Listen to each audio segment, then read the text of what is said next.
Hi, my name is Beth Reilly, and I'm with the Flamingo Group. And I have today the privilege of having Bryce Armbruster with me with Greenway Solar. And I'm sorry, I just mutilated your name again, Armbruster. Thank you. Um, Great um, to be here. Super glad you were able to take time to talk to us today. I think there's so many things changing in the world of green, especially for residential real estate. And just to learn more about the Tesla panels or to learn about the solar panels that are actual shingles. If you could tell us a little bit just about what this technology is so that we can determine the difference between solar panels and a solar roof. Yeah, absolutely. Great to be here. Like I said, Tesla Solar Roof is the future of roofing, is what we call it. And so essentially what it is a solar panel inside of a shingle. So it does two things for you. It can produce energy for your home, and it protects your home from snow, wind, rain, just like a normal asphalt shingle does. Um, a lot of this is looked at as similar to a metal roof because it does integrate both metal and glass tiles with PV inside of them. So, um, roof of the future that produces energy and looks great. So, Bryce, how did you get involved with Greenway Solar?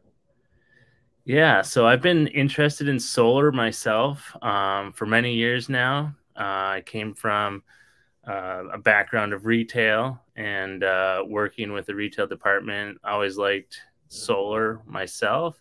And so the Mhm. opportunity came up at Greenway as a company that was growing and investing in Tesla and training themselves to become the certified installer and first certified installer in the state of Minnesota. And so I thought it'd be a great opportunity to not only learn the product, learn more about solar, but help individuals in Minnesota gain solar independency. Nice. I think you used the term solar curious. I thought that was sort of a humorous term. Would you say that's sort of how you started into the industry? Is you were curious, how does this work? Where is it going? Absolutely. Yeah. I mean, solar is relatively new. It has been around for a long time, probably more than 10 years. You've seen solar panels around, people installing those on their roofs, more so maybe in southern or southwestern states in the United States. But Hmm. most recently, it's become a huge hit here in Minnesota, um, especially with increasing energy costs. But yeah, interested in solar really is what brought me to the company and got me interested in the company. But since I've been here, I've learned so much more, and it just seems like things are changing. It's like the computer was back in the 90s. Things are always Yeah. improving. Things are going out of date quickly, but really exciting stuff both for the consumer and the retailers. At this time, is it pretty expensive to put on a solar roof? Your type of solar roof. It seems like you're doing it mainly right now on higher end homes. Yes, so the Tesla Solar Roof is more of a premium solar. One, because it kind of integrates, like I said, the roof and solar together. The aesthetics of it is really what drives people to this, and of course, the Tesla name.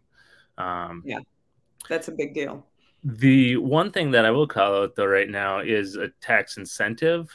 So even though the price is high, and solar, prices haven't changed a lot, even with the solar panels, they've been relatively similar.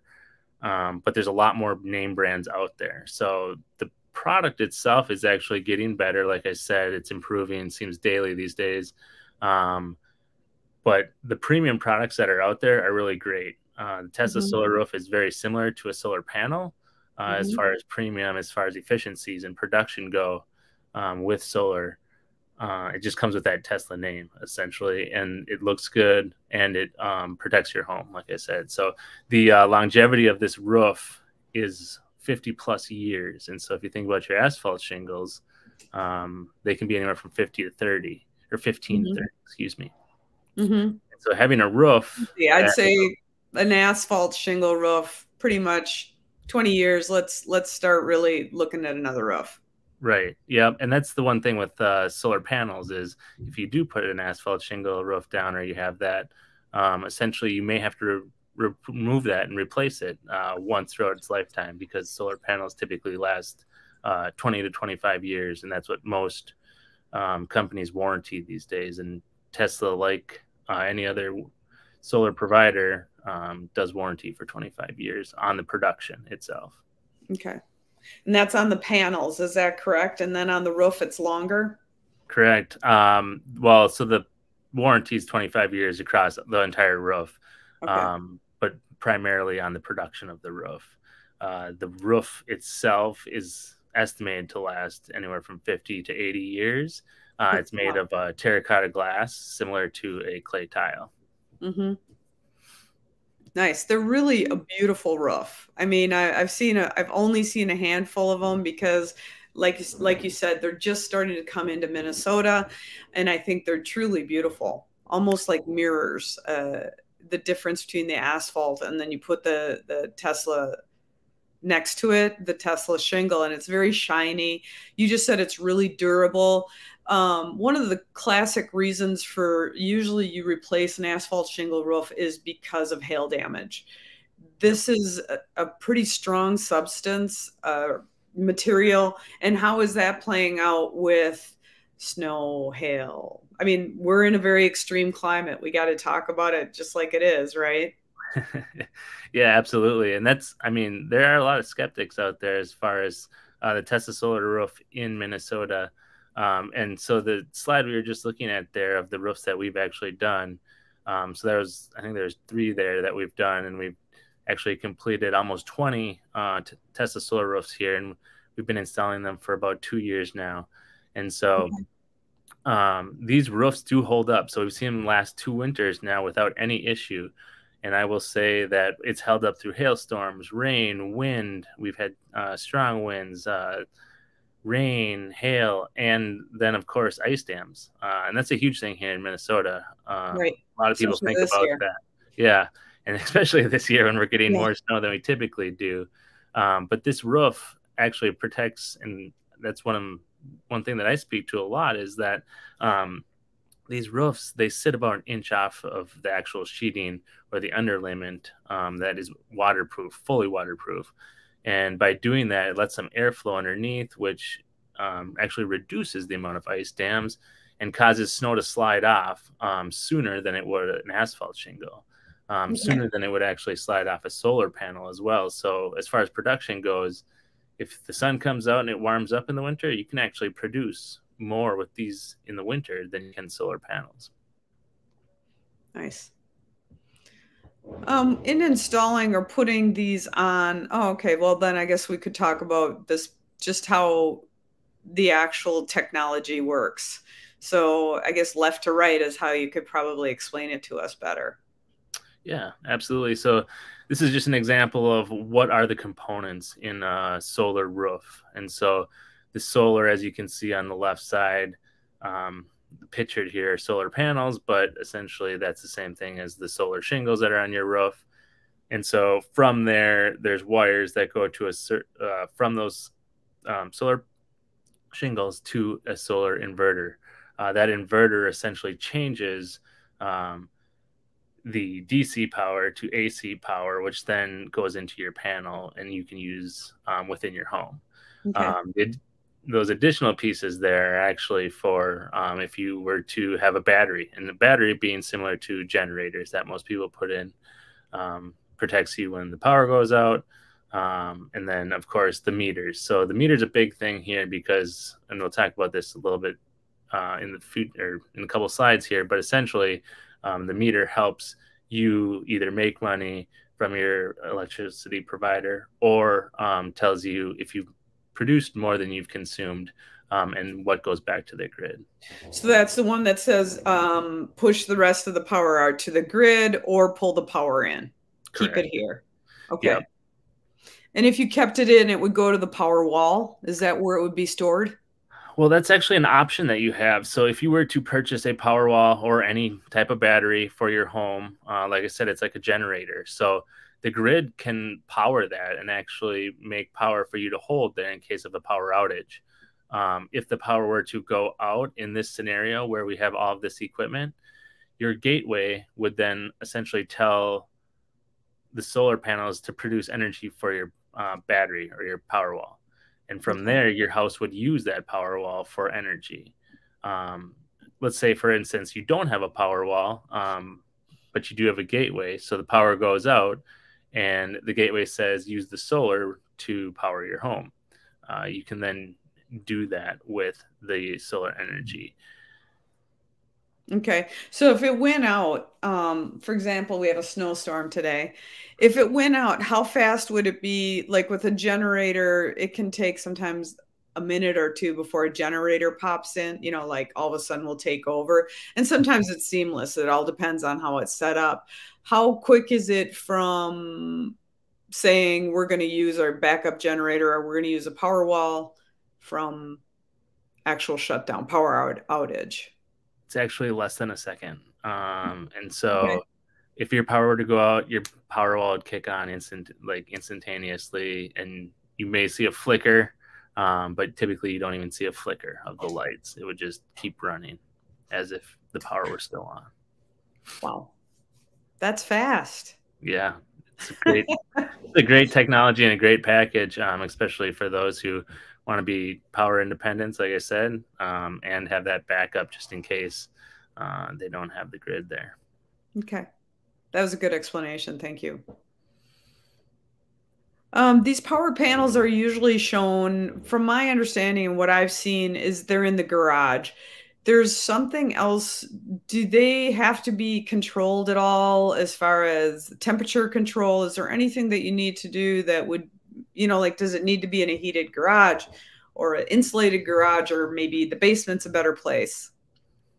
Yeah, absolutely. And this picture right here that we're showing is great. It shows exactly what the model we were just looking at, kind of the drawings of. So this Mhm. is the Tesla inverter. This is the main home panel, and there's the meter on the left side. So um, these are typically put in the garage. Okay.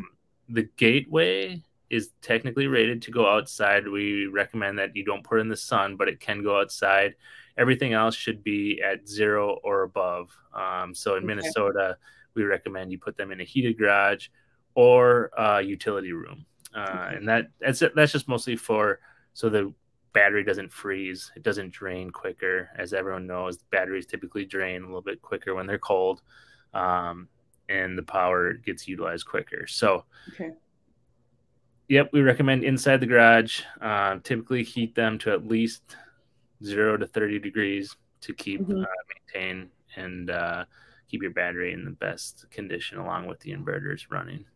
And then this design also, it looks to me that as things start moving faster, the panels themselves will push out to the technology, meaning they're just pulling in solar energy and pushing it into whatever this technology is, like the inverter. It'll be it's set up in such a way that it'll be easier just to, let's say, flip out an inverter, flip out a panel as technology improves. Absolutely. Yep. And so, for example, Tesla just came out with a new inverter recently.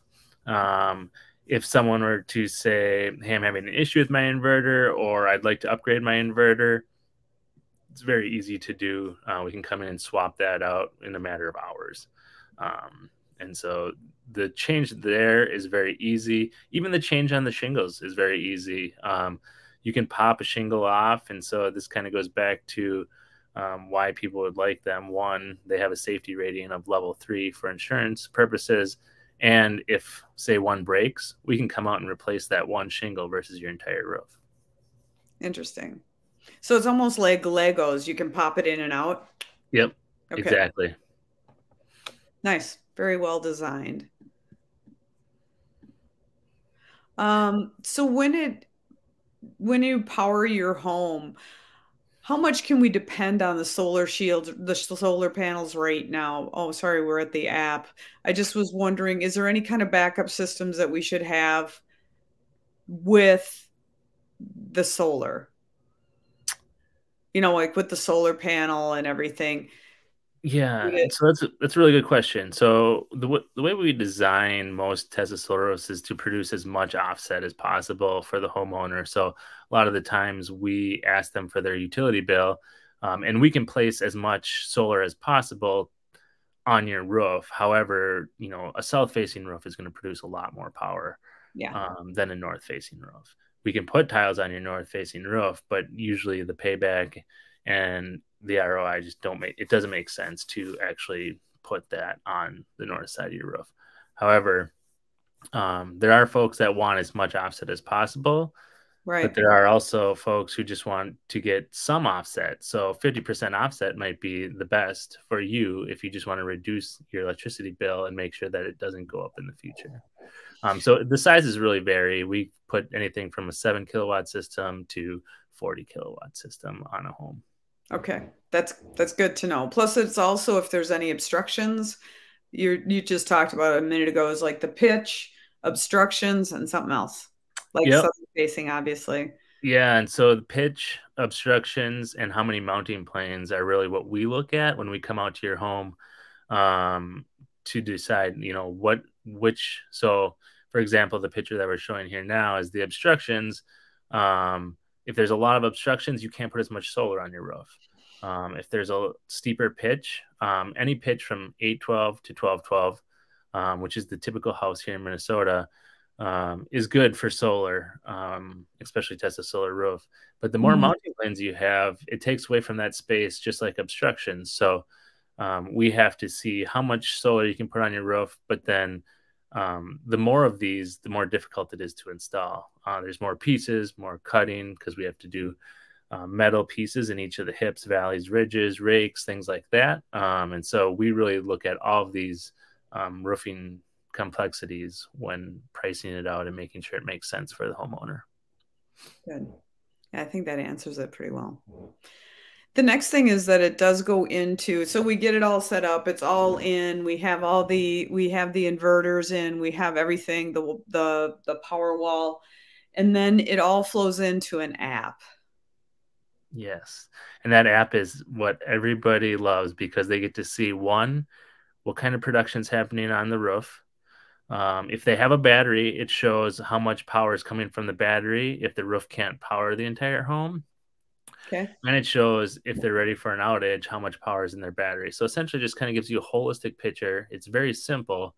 And it tells you a lot of information that most people don't know. It also shows what's coming from the grid. So you can say, hey, I'm going to go shut off some lights in my home so that I can use less electricity and more of my solar. So it's just one of those tools. And then also, of course, you can control power walls from that. You can't control your solar roof, unfortunately. Right. You can control power walls and when to utilize and when not to utilize. And so it's really cool on how it works and integrates with the roof system. Wow, that's a big selling point, won't you think?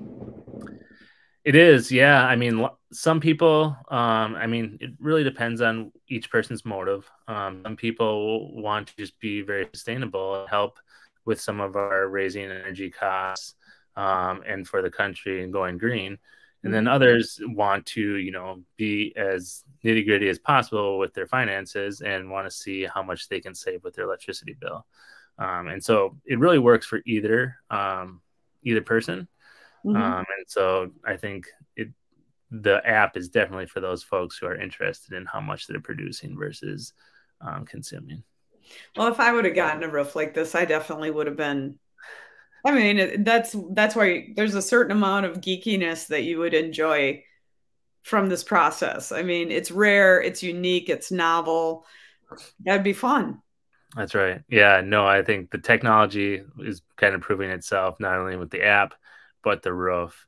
And then the name, of course, carries a lot of weight. You talked earlier a little bit about the tax credit. This is kind of a tough one because it seems to break into, do you get a tax credit because you're putting energy back out in the grid? Do you get a tax credit just on certain parts of this process? Like, let's say the inverter, but not the wall. I mean, I don't really know all the different areas, and it seems sometimes it seems difficult to understand where the tax credit's going to take place. Yeah, and this is a pretty common question that we get from most consumers is that with what is the tax credit, because it's been changing so much for the last 3 years. It started at 30 and it started to drop to 26 to 22, and now it was increased again this year back to 30. So ITC, or the federal tax credit for solar installations across the nation, so this is a federal tax credit, is 30%. There's also some additional incentives that are going to be coming here, and they're trying to figure out the details with the legislation right now, in regards to if things are made in the USA, they could be eligible for another 10%. So, Okay. are These panels made in the USA? These shingles? So the Tesla shingles are actually, they're actually put together in New York. The components don't all come from the US of A, but they are actually made in a factory in New York City. Okay. Interesting. Oh, that's pretty. Net energy metering. Yeah, so we talked a little bit about this when I was going through the equipment and what goes out on your house. Typically, right now you will have a consumption meter, which is what your current utility provider will take and send you a bill for monthly. When you put solar on your roof, you add an additional meter that is a production meter on what you're producing. And so what they call that then is net metering. And so what that's doing on your bill going forward is they will take the net of both your consumption meter and your production meter, and that will be your monthly bill going forward. So most months in the summer, you're likely going to produce a lot more than you will in the winter. But you will see that on your bill as well. And any tax credits, or say you produce more than you consume, if you were to have a credit balance after, let's say, July, and there was not a lot of sun in August, you can actually offset your bill with that credit, or get paid out once a year. Typically, it depends on the utility provider, but you can get paid out once a year if you have a credit balance at the end of the year. What's nice about this picture, it looks like the house on my right, or on our right when we're looking at it, looks like that might be tin. It is. It's actually standing seam steel. Okay. But yeah, so that's a metal roof. The one to the left is an asphalt roof, and then the one in the middle, of course, is the Tesla solar roof. It's a very pretty roof. Yeah. You know, just aesthetically, I find it very, very appealing. So that's always nice to know. Do you still need alternative energy sources when you already have a solar roof? I think we started to touch base on that. If you were going to say, yeah, Tesla works, this is great, but I'm uncomfortable, I could freeze to death. I mean, if let's say you're trying to really hit the alternative energy source, what would be some things that you would say would be good backup systems along with the Tesla roof? Yeah. So typically the battery backup and the Tesla solar roof go hand in hand. It also depends on the offset, but we'd recommend the Tesla battery, of course. Powerwall is the best option.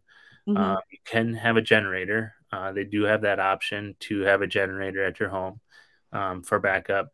And there's also options for external, or ground mounts, or any other type of solar energy. So if you don't have enough room on your roof, there's always places you can put them in your yard, perhaps, or you can add solar energy as well, or wind energy. There are a few options that you can install on your roof, but typically in most situations you should be able to put a large amount of solar energy to offset your bills.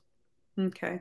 Because like a furnace takes up a lot of energy, so does a washer and dryer. So I'm just thinking, what would be the options there? Yeah, and if you think about the future, I think a lot of folks will start to go to electric, especially with the opportunity for solar. The gas that's out there right now, there's less. Mainly gas now. Yeah. There's less you can do to protect yourself there, like you can electricity. So a lot of people are going to that because they know they can have ways to back that up. Do you see it gaining popularity, the roofs themselves in Minnesota, or do you think it's just going to take a little while so that the prices kind of come down or because a hailstorm's always around the corner. We're always ready for a new roof, and it seems like we're reluctant to bring on the tin roofs, which would be like, it would be solar, it would be asphalt shingle, would be, let's say, your least expensive. Your tin or metal roof, sorry, your metal roof would be the next level, and then it would be your solar panel shingle. Would It seems like it's a couple generations away from people taking it up. Yeah, they are gaining popularity. I'd say just solar across the board is gaining popularity that it didn't have a year or two ago here in Minnesota. The solar roofs, I think it takes a little bit different consumer that's looking for that premium product, like I've talked about previously. However, as it becomes more popular and widestream, I think more people will be prone to get it. And once they see the longevity, and if asphalt shingle pricing ever goes up, like it has in the last year or two, yeah, it could also creep up and become more popular. So if somebody's solar curious, which was the term you used, what would be their first step to start learning about solar energy for their house? Would they look at the roof and say, I have a lot of trees? What would be some of the things that you think that they would key into?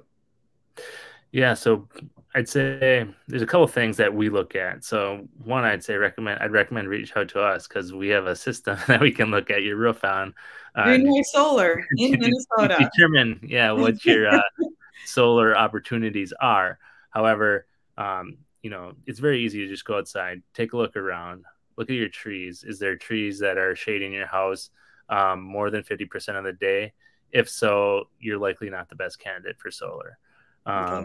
Something to look at too, if you're trimming trees, what are the sizes of the trees around your home? Are they creeping up? Are they getting bigger? Or do you have a lot of small trees that, for the next 20 years are going to stay relatively small? Something to think about too, as you're planting around your home, is what is shading your roof if you're thinking about solar. But I'd say shade is the biggest thing. Obstructions and pitch and mounting planes, like we talked about previously. But ultimately, the shade is going to be the biggest hindrance when it comes to installing solar on your home. And this is completely off topic, just a touch, because we have 18 inches of snow today. And I was just wondering, do you see any of this technology starting to work so that we can have like heated driveways? Well, just a thought. It just came to me today. There are systems out there, boiler systems that run off electricity, hot water. Yeah, that you can put in your driveway. I've seen heated driveways, so it's not out of the realm of something that's installed here in Minnesota. But yeah, those do take significant amounts of energy, which would probably prompt someone to want. But your company's not quite in that business yet, or talking about it. No, we're not. I don't know if we'll ever get into the piping in your driveway business, but it's a possibility. You can see why I'm thinking about it today. Absolutely. But you do bring up a good topic about solar, and that's, how much snow can sit on the solar panels that you can still produce. And typically, your solar panels are still producing. And this is one thing that some people don't know as well. People say that you can get sunburnt when there's clouds up in the air. That's true with solar too, is you can still produce with clouds in the air. It's the shading from the trees that really hinders your production. And similarly with snow, it's like a cloud. So you can have up to an inch of snow on your solar panels and still be producing energy. Not as much as if there was 0 inches of snow on your panels, but you still will produce up to an inch of snow. Okay. Well, thank you, Bryce Armbruster. This has been an excellent, informative webinar. I really appreciate it. I think we're going to have more questions. If you have any questions, feel free to reach out to Bryce at Greenway Solar, or to me. I will send you in the right direction. If they were to give you a call, what is your direct line, or what is your phone number that they could call you at Greenway? Yeah, I'd recommend if you want to reach out to anybody at Greenway here, there's a lovely crew that's willing to help you with your solar energy needs and electrification of the future. And our number is 612-416-1518. Thank you. Yay. I appreciate it. Yeah, and thanks for the time. It was great.